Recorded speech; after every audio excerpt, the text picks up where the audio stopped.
अभी आपको पता है कौन से कानून बने हैं, क्या हो रहा है किसानों के साथ, क्यों बैठे हैं इतनी दिन से ठंड में? हाँ, अब मोदी जी ने वो जो 3 काले कानून लागू किए हैं उनके खिलाफ हम आवाज उठा रहे हैं, इसलिए हम यहाँ धरना रख के बैठे हैं। किसान एकता जिंदाबाद, किसान एकता जिंदाबाद, काले कानून वापस लो, काले कानून वापस लो। अदरवाइज पढ़ाई की भी इतनी ज़्यादा चिंता नहीं है जितनी किसान की, क्योंकि किसान हमारा पेट भरता है, उससे आगे और कुछ नहीं।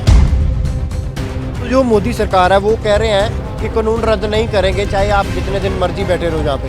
अगर मोदी नहीं मानेंगे तो हम नहीं मानेंगे, वो अड़े रहे अपनी जिद पे, वो हम भी अपनी जिद पे अड़े रहेंगे। डर नहीं लगता इतनी छोटी उम्र में आप मोदी जी को चैलेंज कर रहे हो, प्रधानमंत्री हैं देश के? नहीं नहीं, कोई डर नहीं लगता, हमने ही तो उनको बनाया है, वो अपने आप थोड़ी ना बने हैं। मेरे पापा ने, मेरे अंकल ने, सबने वोट दिए तभी तो वो बने हैं, कोई एहसान थोड़ी ना वो कर रहे हैं। मन में दुख आता है उनके लिए, किसानों के लिए, आंखों में आंसू आते हैं आपके? हाँ, बहुत दुख आता है, बहुत दुख आता है। ने उगाना बंद कर दिया तो उसको हक दो, उसको हक मिलना ही चाहिए। जी अमन, ਅਸੀਂ ਬਿਲਕੁਲ ਇਸ ਟਾਈਮ ਟਿਕਰੀ ਬਾਰਡਰ ਦੇ ਉੱਤੇ ਮੌਜੂਦ ਹਾਂ ਤਾਂ ਇਸ ਕਿਸਾਨੀ ਸੰਘਰਸ਼ ਦੀਆਂ ਤਸਵੀਰਾਂ ਤੁਹਾਨੂੰ ਕੁੰਡਲੀ ਬਾਰਡਰ ਤੋਂ ਵੀ ਦਿਖਾਈਆਂ ਸੀ ਤਾਂ ਅੱਜ ਟਿਕਰੀ ਬਾਰਡਰ ਦੇ ਉੱਤੇ ਪਹੁੰਚੇ ਹਾਂ। हरियाणा तो कुछ बच्चे भी इस आंदोलन का हिस्सा बनने लिए पहुंचे ने। गलबात करांगे। बेटा क्या नाम है आपका और कहाँ से आए हो? मेरा नाम स्नेहा है, मैं हरियाणा से आई हूँ, जिला हिसार, गांव बैनाखेड़ा। कौन सी क्लास में पढ़ते हो? मैं क्लास 6 में पढ़ती हूँ। क्या करने हो आए हो? यहाँ पर तो बहुत ज़्यादा पब्लिक है, क्या करने हो, क्या है मन में तुम्हारे? हाँ, हम यहाँ किसान आंदोलन में किसानों को सपोर्ट करने आए हैं। क्या हो गया किसानों को, क्या मुश्किल है अभी? आपको पता है कौन से कानून बने हैं, क्या हो रहा है किसानों के साथ, क्यों बैठे हैं इतनी दिन से ठंड में? हाँ, अब मोदी जी ने वो जो 3 काले कानून लागू किए हैं उनके खिलाफ हम आवाज़ उठा रहे हैं, इसलिए हम यहाँ धरना रख के बैठे हैं। कितने दिन हो गए इस आंदोलन में आए हुए आप? मैं तो अभी इस आंदोलन में 3-4 दिन से ही आई हूँ। मेरी इस 3-4 दिन से ही आई हूँ। वैसे ये आंदोलन बहुत 1 महीने से भी ज़्यादा हो गया इसको। तो ठंड नहीं लगती आपकी? पढ़ाई नहीं खराब हो रही, स्टडीज़ नहीं खराब हो रही आपकी? नहीं, जैसे अब छुट्टी है स्कूल की तो इसलिए आई हूँ, अदरवाइज पढ़ाई की भी इतनी ज़्यादा चिंता नहीं है जितनी किसान की, क्योंकि किसान हमारा पेट भरता है, उससे आगे और कुछ नहीं। तो जो मोदी सरकार है वो कह रहे हैं कि कानून रद्द नहीं करेंगे, चाहे आप जितने दिन मर्जी बैठे रहो यहाँ पे। अगर मोदी नहीं मानेंगे तो हम नहीं मानेंगे, वो अड़े रहे अपनी जिद पे, वो हम भी अपनी जिद पे अड़े रहेंगे। तो डर नहीं लगता इतनी छोटी उम्र में आप मोदी जी को चैलेंज कर रहे हो, प्रधानमंत्री हैं देश के? नहीं नहीं, कोई डर नहीं लगता, हमने ही तो उनको बनाया है, वो अपने आप थोड़ी ना बने हैं। मेरे पापा ने, मेरे अंकल ने, सबने वोट दिए तभी तो वो बने हैं, कोई एहसान थोड़ी ना वो कर रहे हैं। तो आपके फ्रेंड सर्कल अभी साथ में कोई फ्रेंड्स भी आए हैं जहाँ आप अपनी फैमिली के साथ अकेले आए हो? नहीं, ये मेरा भाई है और 1-2 बच्चे आए थे, वो अभी चले गए। हाँ, तो आप जब उनके साथ बैठते थे, जब अभी बैठते हो, जब गांव जाते हो, तो पहले तो आप खेलते होंगे, है ना, स्कूल की बातें करते होंगे, या खेलने के लिए, खाने के लिए वो बातें चलती होगी।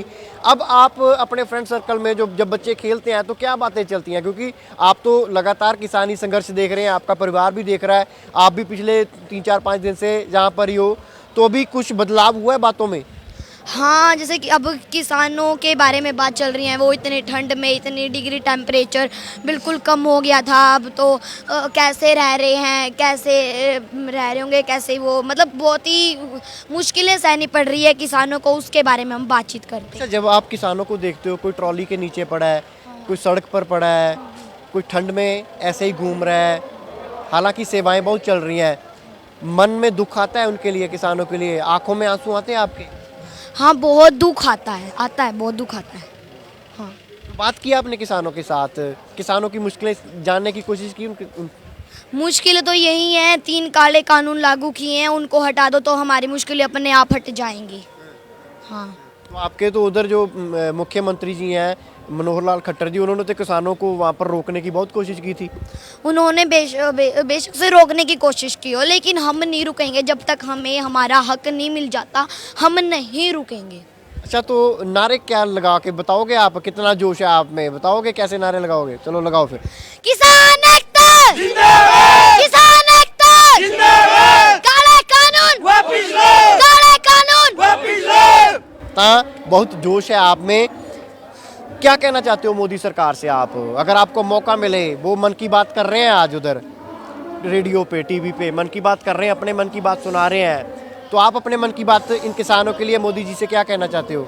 मैं यही कहना चाहती हूँ, जो किसान हमारा अन्नदाता हमारा पेट भरता है, कम से कम उसकी तो सुनो। अगर हम कुछ खाएंगे ही नहीं तो कुछ भी नहीं होगा, ये दुनिया ख़त्म हो जाएगी। अगर किसान ने उगाना बंद कर दिया तो उसको हक दो, उसको हक मिलना ही चाहिए। ਤਾਂ ਬਿਲਕੁਲ ਇਹ ਛੋਟੀ ਬੱਚੀ ਦਾ ਜੋਸ਼ ਤੁਸੀਂ ਅੰਦਾਜ਼ਾ ਲਗਾ ਸਕਦੇ ਹੋ ਵੀ ਇਹ ਸੰਘਰਸ਼ ਕਿੰਨੇ ਉੱਚੇ ਸਿਖਰ ਦੇ ਉੱਤੇ ਪਹੁੰਚ ਚੁੱਕਿਆ ਹੈ, ਕਿਉਂਕਿ ਜਿੱਥੇ ਬਜ਼ੁਰਗ ਕਿਸਾਨ ਇਸ ਅੰਦੋਲਨ ਦੇ ਵਿੱਚ ਆਵਾਜ਼ ਬੁਲੰਦ ਕਰ ਰਿਹਾ ਤਾਂ ਇਹਨਾਂ ਬਜ਼ੁਰਗਾਂ ਦਾ ਹੌਸਲਾ ਵਧਾਉਣ ਦੇ ਲਈ ਅਜਿਹੇ ਛੋਟੇ-ਛੋਟੇ ਬੱਚੇ ਵੀ ਆਏ ਨੇ। ਮਨ ਕੀ ਬਾਤ ਪ੍ਰਧਾਨ ਮੰਤਰੀ ਨਰਿੰਦਰ ਮੋਦੀ ਦੇ ਵੱਲੋਂ ਅੱਜ ਕੀਤੀ ਗਈ ਹੈ ਤਾਂ ਇਸ ਬੱਚੀ ਦੇ ਵੱਲੋਂ ਸੁਣਿਆ ਦਿੱਤਾ ਹੈ ਦੇਸ਼ ਦੀ ਸਰਕਾਰ ਨੂੰ ਕਿ ਆਪਣੇ ਮਨ ਦੀ ਬਾਤ ਤਾਂ ਬਹੁਤ ਸੁਣਾ ਲਈ, ਹੁਣ ਸਾਡੇ ਮਨ ਦੀ ਬਾਤ ਵੀ ਸੁਣੋ, ਸਾਡੇ ਕਿਸਾਨਾਂ ਦੇ ਮਨ ਕੀ ਬਾਤ ਵੀ ਸੁਣੋ ਤੇ ਇਹਨਾਂ ਕਾਨੂੰਨਾਂ ਨੂੰ ਰੱਦ ਕਰੋ। ਤਾਂ ਅੱਜ ਸਾਡਾ ਕਿਸਾਨ ਸੜਕਾਂ ਦੇ ਉੱਤੇ ਰੁਲਦਾ ਦੇਖ ਕੇ ਇਹ ਬੱਚੇ ਵੀ ਆਪਣਾ ਮਨ ਭਰਦੇ ਨੇ। ਕੈਮਰਾਮੈਨ ਵਰਿੰਦਰ ਮਹਿਰਾ ਦੇ ਨਾਲ ਸੁਖਵਿੰਦਰ ਸਿੰਘ, ਹਮਦਰਦ ਟੀਵੀ, ਟਿਕਰੀ ਬਾਰਡਰ, ਦਿੱਲੀ।